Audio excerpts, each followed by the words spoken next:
champion. They're going to go for the Lee Sin instead, as Pyosik popped off and became God in their game versus T1, so they don't want to repeat there. But we'll see, because Syndra and Orianna, APA was already trash talking in the all chat and pregame. Yeah, absolutely. This guy definitely is a talker. But, Cassio is one of those picks. Nico's another one of the picks. I don't think we've seen him bring out yet at Worlds, but it's definitely one of his comfort picks. He plays a lot of oddball stuff, even things that we haven't seen him bring out on stage that I'm not expecting. But, when you look at this guy playing solo queue, he's playing Pantheon, he's playing Kled, he's playing Cassio, he's playing Ziggs, he's playing all kinds of stuff. That's not really the meta.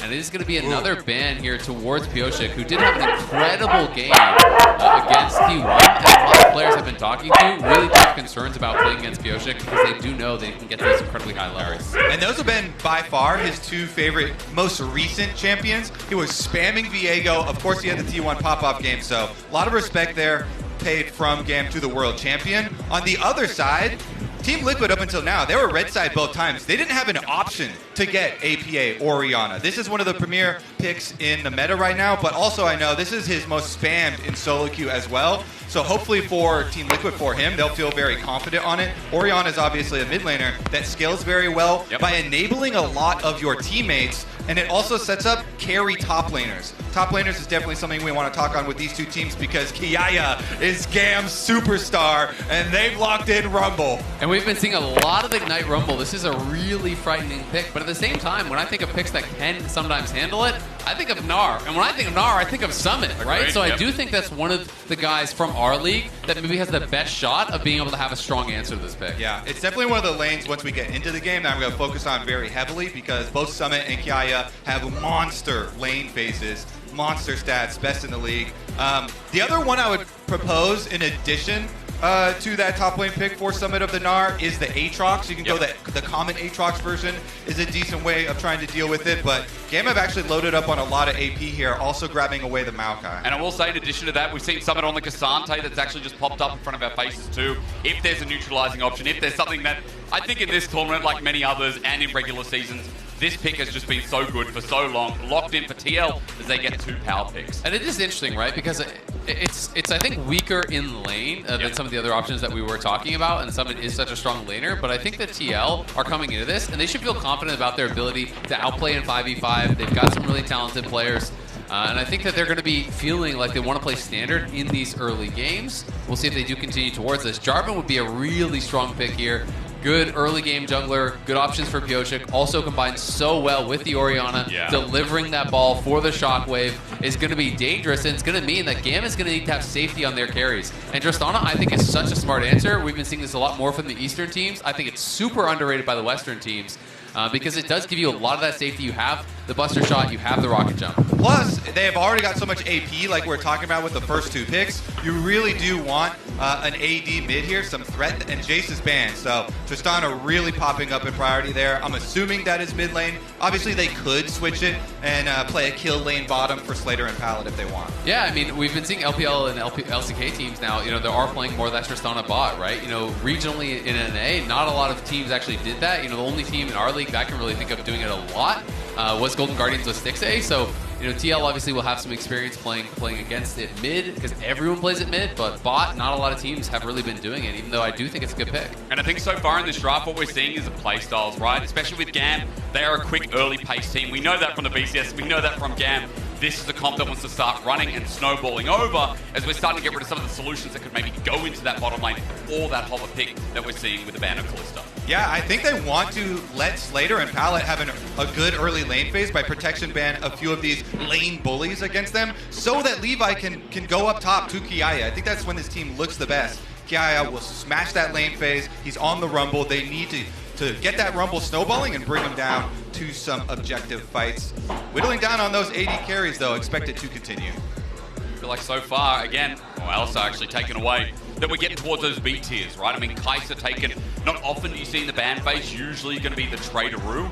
On the other side, Xayah as well. I mean, we are starting to go down that list. Gentlemen, run me through what's kind of left here on for GAM to respond with what you're expecting, maybe another AD, maybe another support ban themselves. Yeah, honestly, the Ezreal, I know everybody has really been shying away from it because of European AD carries. They do not like that pick. Have had a terrible time with it, but that is one of those ones, if you're looking at a kill lane, and we're expecting melee supports to come in here, Rakan is still available, so they can go for a Rakan, for Nautilus, something like that, to have that pressure on bottom side. I think they need one more piece of initiation here for GAM, and try and go for, but if they go into Zeri, then you can go Renata, you can go Lulu, you can have one of those more supportive, and then you're fully relying on Maokai though as your setup, and you really want to be able to keep someone in place on a Rumble Ultimate. So I think they need a little bit more structure. I will say though, if we look Healy here, I think Renata is so good because that's so much dive, for TL, that being able to have the Renata and being able to have enchanters with double AD carry teams, I always think is really, really strong. Be able to go towards some really efficient itemization like the Ardent Sensor. It is instead, of course, going to be the Aphelios, so TL drafting standard, drafting 5v5, and expecting an engaged support here from Core. Yeah, there's a lot of options still available for him. Probably. Okay.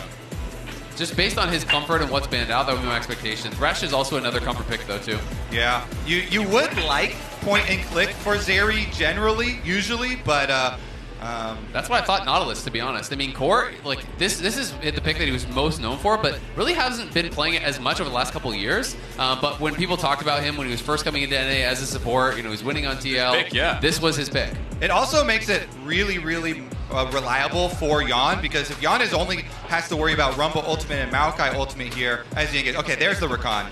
Then the Thresh Lantern really provides so much extra safety from Aphelios. That's why it's one of the oldest pairings with this champion. But Pallet getting that Rakan on last pick in this game, I think is just so huge here. That gives you the extra initiation with the Maokai, so you don't fully have to rely on that. And it should set up Kiaya for some big Rumble Ultimates. So I want to break down here, gentlemen. I want to know how these comps work, because again, when you've got two LCS casters on the desk, you better believe that they're going to tell us everything we needed to know about TL. I see a lot of circles in this comp on the blue side, which has been so OP so far. So start breaking me down what TL want to have. One of the biggest storylines with TL, of course, with the substitution of APA coming into the lineup, is that then they were split in languages for their in-game comms. I've heard, but Pyosik and APA have not actually needed to use that many words to combine for a lot of their plays. They've shown synergy with like Lee Sin plus Nico, kicking them into the ultimate. So I have confidence in them that they'll be able to make good use of those circles that you're mentioning. Obviously, it's the Jarvan ultimate plus the Orianna. Jarvan EQ in with Shockwave and Jarvan ultimate are very, very reliable ways of initiating. If you get that onto the double AD carry backline of GAM, that would be ideal for them. Meanwhile, obviously, Core JJ and Summit looking to peel for Yon during this and let that Aphelios be the DPS. It's also worth mentioning Kiaya is not playing the Ignite Rumble, so he's playing that more conservative approach here with the teleport. It is going to be Comet. But when you are not playing that Ignite, your kill pressure is that much lower, and I think Summit is going to be feeling so much more comfortable now, knowing that it is not that Ignite, because you can win all-ins against a non-Ignite Rumble as Cassante post 6. It's possible. It's crazy to me because it's the solo kill king in the top lane of the VCS. When we go into Summoner's Rift now, when it's do or die. TL versus GAM, I mean, both have been at International so many different times, but never versing each other. Now in the battle coming through as connect your League of Legends account with Prime Gaming to grab the exclusive experimentation emote. That's all you need to know. Go and get it.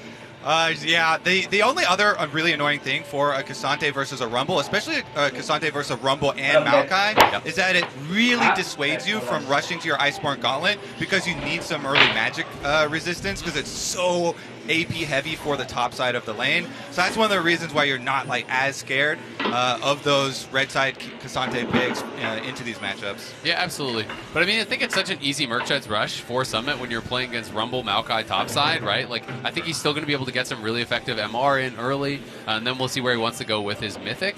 But if you are an NA fan and you're looking for a little bit of hope, a little bit of cope, the all-time head-to-head between the VCS and the LCS is 10-1 in favor of LCS. Really? So it's very heavily in favor. VCS has actually historically done a lot better against LEC, which is interesting because we've had our fair share of losses against the smaller leagues, but just often it is not against the VCS. You know, VCS, though, was 6-13 against LEC, so obviously still very heavily favored towards the LEC, but that's more where their upsets have come. And I think looking more specifically at GAM as well, I mean, everyone sees this as the representative from the VCS. Pallet with a quick trade in the bot side just to kick things off on his Rakan that we've seen so many times already.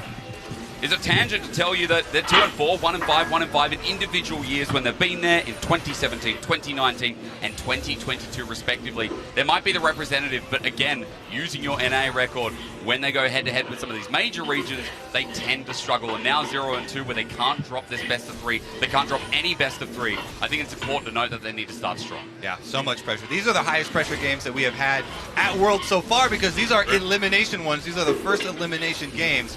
And we do see opposite side jungle paths here, so Team Liquid, as we're watching these bottom side trades, also know that Jarvan is coming down. GAM have a ward on the Raptors, so they have perfect timing on Pyosik right now. And I really want to see, can TL actually get Yon going in a meaningful way? Because it hasn't felt like he's really had a great time. Even in that T1 game, got behind early, wasn't very relevant, wasn't honestly a huge part of their win. It didn't feel like against Energy either. But he had been such a carry threat for the team in NA, really improved from spring to summer. So I want to see if they can actually get him rolling, build some confidence for Yon, because if they are to win this series, they are going to have to rely on this AD carry. Because I think the funny thing is, Slater and Pallet started off slow as well, right? The difference was that they were in play-ins, and Slater really struggled to get off the ground. I want to point out something that just happened here. We had a recall from Slater because they did see Jarvan over here through his jungle, so they had perfect timing. They know he's ending down there. He's coming for the gank. So he goes for the early recall, picks up boots in base to walk right back down to lane for Slater here, and will be full HP and have the extra potion still available. So shouldn't be any early action thus far, just an easy trade of those scuttle crabs. Hang on. You said no early action. This is GAM, though, Kobe. I mean, you're casting the VCS. You can argue with me, but you can't argue with the map, my friend. All those circles, man. Those are big circles. It's going to be interesting to see, when that first fight breaks out, if either team is going to be playing heavily, prioritizing that dragon or anything like that. I mean, if I'm TL and I'm playing this comp, I don't feel like I need to really do anything. Like, I think you're going to be happy to sit back, farm it up, try to play to scale here. Yeah, I think first area to go for is a Maokai flash W angle onto mid lane. If you can flash W onto the Orianna, you're going to, at the worst, trade flashes here with an exceptionally aggressive AD carry mid like Tristana. So that could be one area, and especially since we've had this big target on APA's back with Palafox really opening up in the last game. I mean, it was rough, wasn't it? A Razork on that mid lane. What did he go in the end? Like 0-7, 0-8? APA really struggled, and it was rough to watch for NA fans. It is, but at the same time, we have to remember, this guy hasn't even spent a full split with his team, right? This is a rookie coming into the LCS, didn't even have a full split with TL. It's his first time in International. And his first game was actually really good against Faker. He went totally even in lane. He was playing the map well, TPing topside to cover dives. We'll see. Good sidestep from Pallet, not giving the hook out. That was smart against Core. JJ tries to predict, but Core flashes up. There's summoner down. Goes from Yon to get in lane as well, and GAM strike hard. Meanwhile, mid lane is going to have those jungle meetups. We saw this deep control ward from GAM did actually spot Pyosik as he goes to answer, as well as the regular ward here in the brush. But yeah, I completely agree. I mean, APA definitely looked good in their first game versus T1, and him and Palafox honestly have a bit of a special relationship. Palafox in North America was basically APA dad, so. That's something nice and seeing a father and son. Father-son bonding on the international stage. It's a beautiful thing, really. Shockwave, speak of the devil. Maybe he heard you guys talking. There's a buster shot out as Pyosik doesn't have the Cataclysm, but tried to finish the kill. Critical buster shot there. Otherwise, APA could have gone for a flash follow and gotten that finish. He did actually solo kill on the Orianna. Got solo killed, by the Orianna against Palafox. And we can see up in the top lane, it's actually the early Negatron picked up. So he might just sit on this. It could be an early Abyssal Rush or something like that, but I'm more likely thinking he's just going to sit on this and then build towards Mythic from here. But let's look towards mid APA. Great lantern out. Core JJ, right where you need him, playing clutch so far. Yeah, visiting the lanes, keeping them safe over here. APA still with the flash. Let's see if he actually, complete the recall, no problem. Is going to leave Pyosik out to dry a little bit in this river, though, as the mid push will be in favor. Great. It's the all out. It's the equalizer down in response. Kialia flashes, but it's missed by Summon. He needs to get the final touch, but saving grace comes through as Levi might turn this situation around, but still the 2v2 continues. The Summit's bar is running through. P06 out of there just before the Bramble Oh smash. man, I thought Kati was going to come. I thought Kati was going to come up with a Trist, and they were going to be in trouble. But because it's an even 2-on-2, they walk away. GAM will walk away with the Scuttle Crab and a turret plate in mid. So they get the guaranteed money of 1 turret plate for Kati. But I really thought that Tristana was coming up river. I could see it. Yeah, we were both looking at it. I think that was so greedy from Kati to go for the plate instead of moving to the play. Like, TL were hard engaging on that. If he moves up, it could have been so much more. The hook's great, you're right. Slater flashes away over the wall. He escapes. His pallet is narrowly doing the same thing. There's another Summoner Dow. Slater now with none. All right, see what they can do. No AD carry flash here for Slater and constantly getting pushed in. Maybe we have a top side to bottom side clear for Pioshik in the works.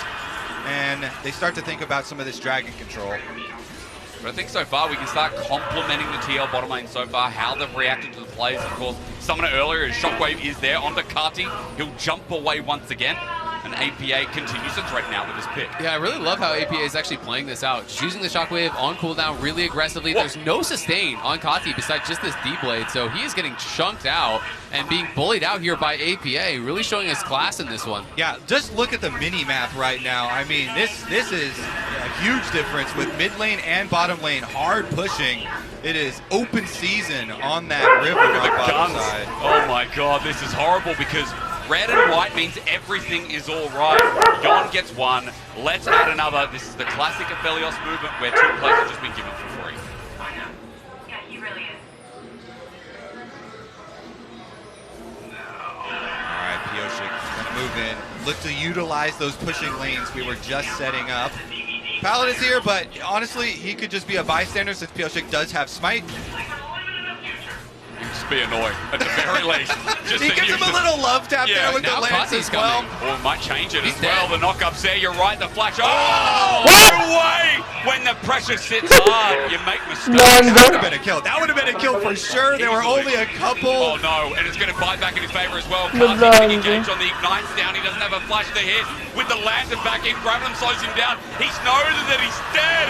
Yon gets first blood, and Kati may have single-handedly lost this early game. What a demoralizing sequence of events for GAM here. Kati faceplant into the wall, and then is also punished and getting killed. Beautiful, beautiful stuff there. You have to say in tandem for Yon and Core JJ though. Love that play. Yon gets knocked back with the buster shot, but boom, Lantern is there, Purple Gun Root is there, and he's able to finish off the kill. This was just troll from Pioshik though. He was staying so long, and that was so greedy. If Kati doesn't fail the flash, he kills him, and he gets out for free because he gets the reset. He'd be too far from Core, but instead, Purple Gun, Root into the guaranteed play. I guess Core didn't have hook because he never used it. He just autos him to that. And Yon just stays just on the outside of that W knockup range from Pallet. No problem for him. Easily spaced with the green gun. It certainly does hurt that one. You're going to have to recover, though, because as we said, these are elimination games, so you can't let a mistake like that on the world stage completely tilt your whole game. The goal difference is not that big. It's just 1 kill. It's just 1 first blood here acquired by Team Liquid, so GAM need to stay cool and stabilize. But you know what my problem is? The fact that Yon outside of that kill in the small gold lead, yes, it's those double power plates giving it away as well. We've now got the nude quiver, we've got the recurve bow in the inventory, a bit of extra stats for Yon, and when we were saying that this bottom lane was so important for TL, I think this is the perfect start to open up this series. Absolutely. I mean, he's got 600 gold up on the bot lane. Summon in the top lane has been very stable. We've been seeing APA do great in the mid lane as well. He's chipped away at that turret a little bit. Could get a plate here. Pioshik is behind him. Like a drags there. APA on top as well. Now ring around the Rosie. How do you get out? The nade just grabs Pioshik. He's going to jump in again, or rather it's Core JJ. The flash over the wall to get out. Levi safe, but TL movement. Yeah, the Shockwave movement then misaligns the Descendants from Core JJ, so they don't get the combo there, but they still get the flash off of Levi. Maokai now going to have to be a little bit more careful with where he goes, but APA will have to be way careful. Yeah, Kati wants the all-in, doesn't he wanted the buster shot. Okay. APA does also still have flash and uses the extra move speed there from the phase rush, so now he can just retreat into bottom where the rest of his team has full priority Rift Herald is used for some easy plates. It's engaging. Blazers Giaia available. is coming through, as you said. Layer it down the carpets there, but APA burns the flash.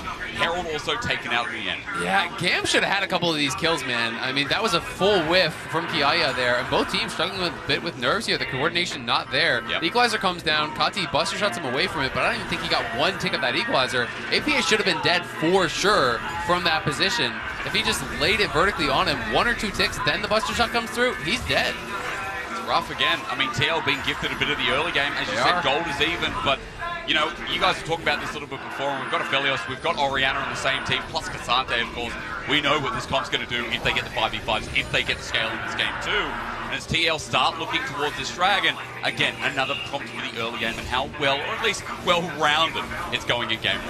Yeah, we've had about 7-8-ish minutes of mid lane and bottom side pushing for Team Liquid. A lot of priority on the bottom half of the map, resulting in that first blood, now resulting in the dragon as well. And even the island that is top lane up there, Summit finally does get a turret plate as well in response from that Giaia roam down mid, or half roam down mid, to get in range for the Rumble ultimate. So Team Liquid very happy with this early game because their comp, this is exactly the type of start you want with this comp that will naturally transition as we get a little close. Naturally transition into a very strong front-to-back team fight here with the classic carries of Orion and Aphelios. That their only drawback is that they don't have their own dashes and the mobility of those carries. And GAM will have to get very creative there with the Maokai with the Rakan to ensure that they can kill them off. And I think the top side of why GAM, aren't winning it more. We're going to see 2v2, of course not. Was Azalea made a point about that Ignite Rumble in lane. Now, looking at APA, because I'll pause on that point, we can come back and get all in. Finally, GAM! Yes. Finally, a play goes well. There's a lot of attention over towards mid lane. Levi has been there a bunch of times, dropped Herald there, ganked multiple times, and without the flash, APA has no way out. So it's a good kill with the hook. Great, there's a flash from Pala too. Yon's out of there thanks to Dark Passage to flash forward, but it's Sephiroth. He's healed up. Piosik in from the back line. And now we have Chaos, a 1-for-1 so far, but Core JJ doesn't miss the hooks. The all-outs there from TL as Summit joins in the fray. Core JJ, it's so good. Yeah, the TPs come down from both sides there, and Yon with the red gun ulti. Unfortunately, when Slater flashed forward, he slashed straight in a line, so he still got tagged by the red gun ulti. It meant that Yon lived a lot longer than they would have wanted. Here's that earlier gank. And we all saw this perfectly. There's nothing APA can do. He doesn't have flash. So what really is important is, Kati, look at that turret in mid lane. He has already mined 3 plates off. He mines another turret plate right now while this play is going on. And I actually really love Palad's response to this. It was a great hook from Core, but he just instantly hard engages on Dion, pushes him back. That red gun ulti kept him alive for a while, though. And with the instant arrival there from both the top laners, Piosik was there as the extra man. That made all the difference. Giaia TP's down, but it's only to die, unfortunately, for him. So 2-for-1 there for TL. Of course, there was that kill in mid lane for GAM on the other side. So, again, the game very, very even. Yeah, I want to actually see the individual goal to mid lane. Thank you.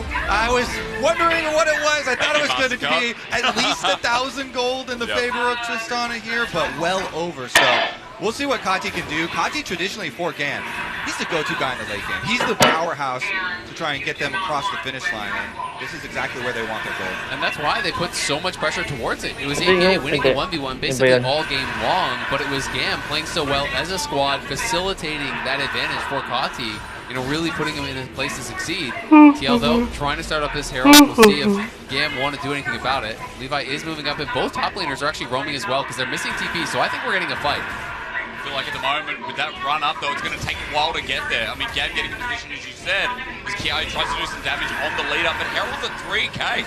TL, 4 members around this, and the eye will be exposed shortly, so feels like a take, but Piosik needs people to hit it. GAM run in, they steal it for 3, and TL are split up. Piosik holding onto the ulti for now, they want to get out with the disengage, and TL will go in different ways.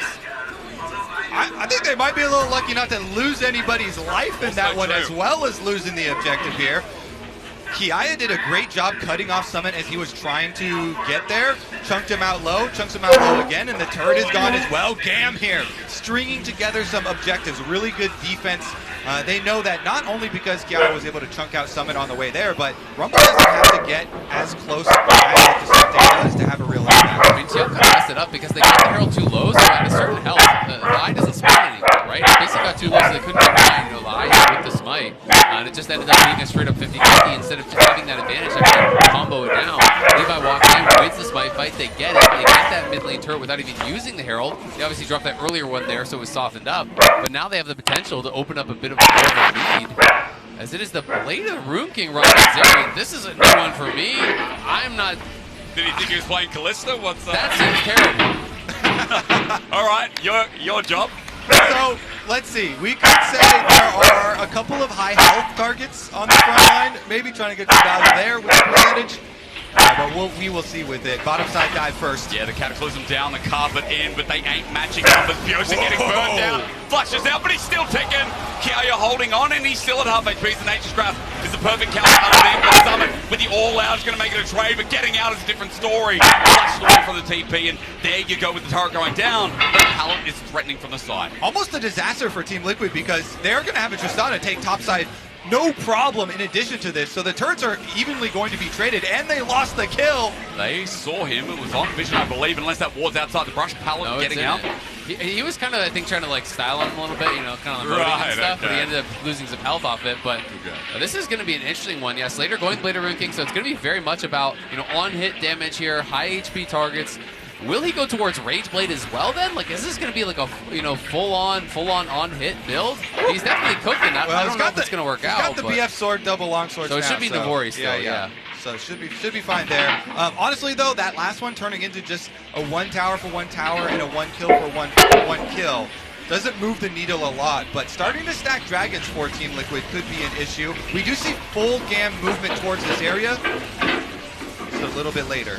Down, there's Pallet for the re-engage up. In fact, TL lost it up as APA is the flashing target, but TL threatening to re-engage with that TP right in the middle. Summon is more dangerous, but maybe it's a bait in as Levi flashes out, and Pyosik over the wall yet again. Flag and drag out of there while TL threatened, and the dragon is still there. I mean, GAM is just doing such a good job of getting gold onto their carries. That's the big concern right now for TL, is that, yes, APA was doing great in the 1v1, but he's way down on gold compared to Kati, who's been farming plates, who's been taking towers. Yep. Slater got a lot of gold as well, and when we saw that gold on the left side of the screen, it was the 2 carries from GAM up at the top. They have that protection, they have that engage, and they're extending an advantage. So yes, there is that Mountain Soul available that TL can work towards, but Orianna needs farm. Orianna needs gold, and they've been struggling with it.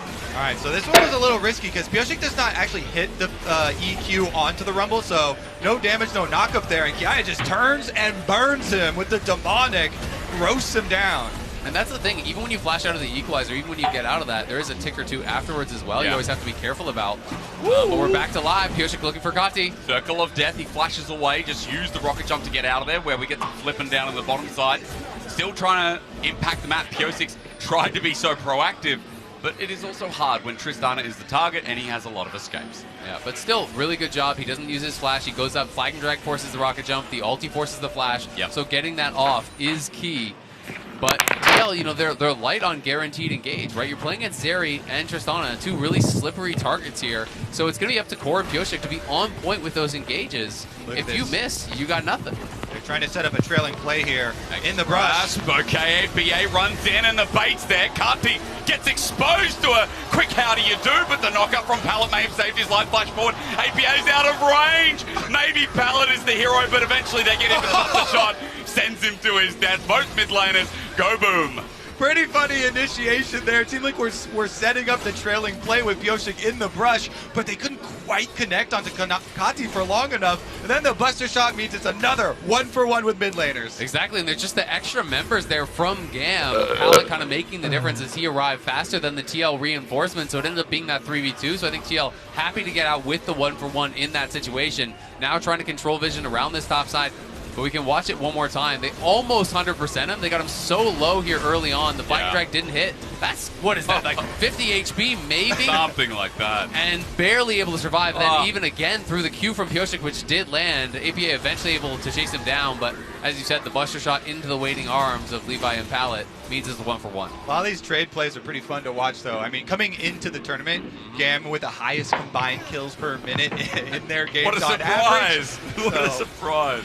I mean, the BCS again, that's their namesake, isn't it? I'm sure people have heard it too much. As Cuddy is going to be Shockwave back on in. Rocket jump away, he's going to finally find it, but I think APA has just redeemed himself from the other day. There we go. We had the double KO of mid laners before. They both go down, then they get the rematch one-on-one, and APA with brush advantage get such an early They're lead going to start in the Baron trade. now. They're going to start this up. Oh, yeah. They just want to try to force and see if they can actually draw them in. Potentially, no. They're going to turn. Maybe look for a bit of a pick. Maybe the gun usage was not great there. Yon only with the red, the purple. I don't know what rhymes with that. Red. Red and purple and everything is... Not a lot. Yeah. We'll go with that. Purple, red, you're dead. At least we don't have orange guns, but at the very least feels like part of the decision making is TL going deep, but there is some good defensive vision from GAM to spot them out. Not all due diligence has been done, as Pallet is in no man's land trying to find an angle, maybe if this Baron does eventually get started up. Yep. Okay, they definitely know that they've been spotted, so just clear them out, back right off from here. It's not that big of a gap, so popping a couple of these Maokai saplings, though. You have to be a little bit careful as a thresh towards the later stages when you're trying to get vision against this Maokai, because just one of those things getting onto you, even before the demonic is fully completed here from Levi, does sting a bit. Absolutely. We can just see this one more time. APA have been getting the best of Kati in the 1v1s. Have never been able to actually fully finish off these kills, though. And this time, Kati jumps out before the buster shot is actually, before the explosive shot is proc. He wants to rocket jump, then reset it, then rocket jump again. But that allowed the time for APA to catch up and finish off that kill. And I got to question a little bit Summit going this full force of nature. Maybe it feels like he's going to be in the side lane so often, but it is a double AD carry team. It's going to be a lot of physical damage, and he does need to be able to survive, mostly against Kati and Slater. So it's interesting to me. I thought he was just going to get Merc Treads and sit on a bit of MR from that Negatron, but he elected to go for that full second item. Yeah, there definitely is a lot of AP on the enemy team that's going to splash around, but you know, with those nerfs a few patches ago to Force of Nature, it definitely dropped a bit in value. Here we go, though. Summit split pushing top with the teleport ready. Yep. Feels like something to Here watch it out comes. for. It begins on the bottom side. It'll be a collapse here. Summit with the flash and ulti too. GAM in a choke. Now at this point, I'm worried for Piosik, APA, what damage they can do to them.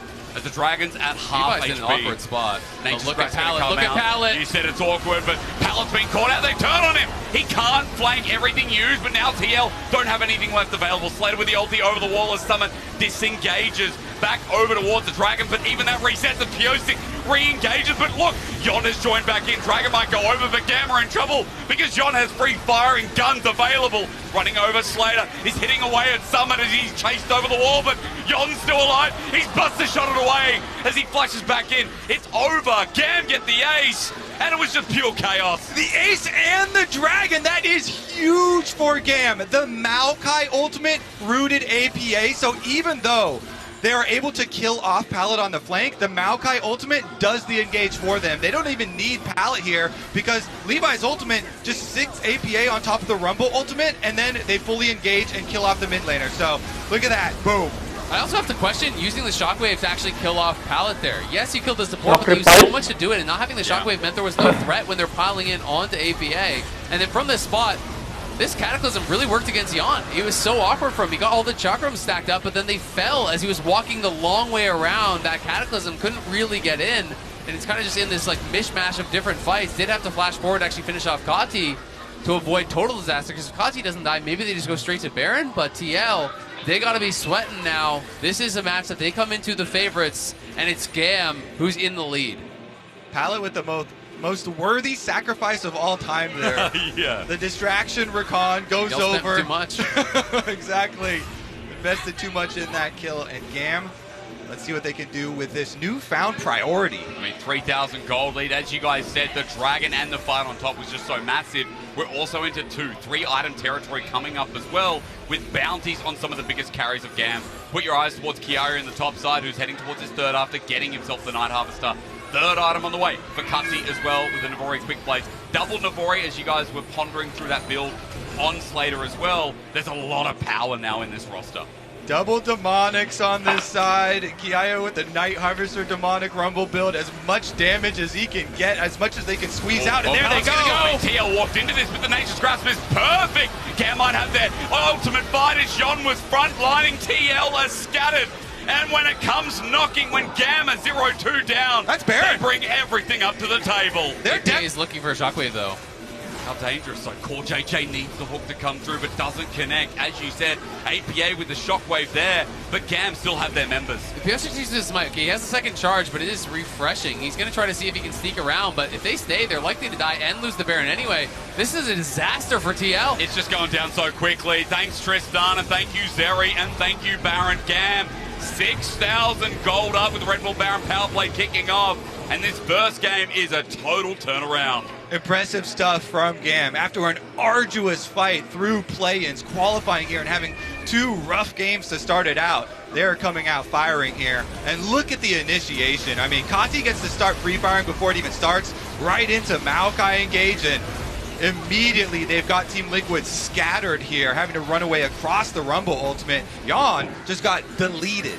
I mean, TL's setup for these fights have just not been good. They don't have their battle lines. You know, Jan is walking up to try to clear vision, to try to poke away. He's so far up. Core's not behind him, so Lantern doesn't even do anything. Oriana's not there to support. Like, they are not organized in these fights whatsoever, and GAM is not to be underestimated.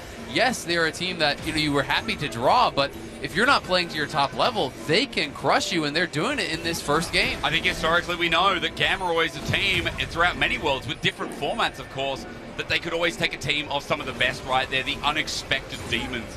And I feel like here against TL opening up, TL maybe got a little bit complacent, a little bit comfortable, couple of mistakes burned through the early game, but GAM are now back on top. And with this Baron power play, we're already close to cresting towards the 3,000 mark. Midway pushing it, top side now pressured as well, and GAM waiting for that next misstep from TL in their own jungle to try and seal the deal. Okay, they're closing in with Baron. Look at Pallet. Pallet's really deep here. Oh my god, the Nature's Grasp again. Levi's ultis have been huge. The flag and drag out of there from Piosik, but Pallet rolls in! The man who came in just before playoffs has set up on this Rakan, and TL are running away scared. Help me, they say. Somebody, is anybody there? But America's so far away. We're here in Korea, at least closer to Vietnam, as game 1 will bridge apart. The inhibitor down, the Nexus now open, and game 1 may have been TL favorites, but GAM came in and said, wait, hold my Red Bull. Absolute steamroll in those team fights. Beautiful stuff there from GAM in the mid-game to roll it over. They are now at series points here. Team Liquid facing elimination in the consecutive following games. Yeah, TL going to be up against it. It's going to be a tough one now. You know, they just really were not on the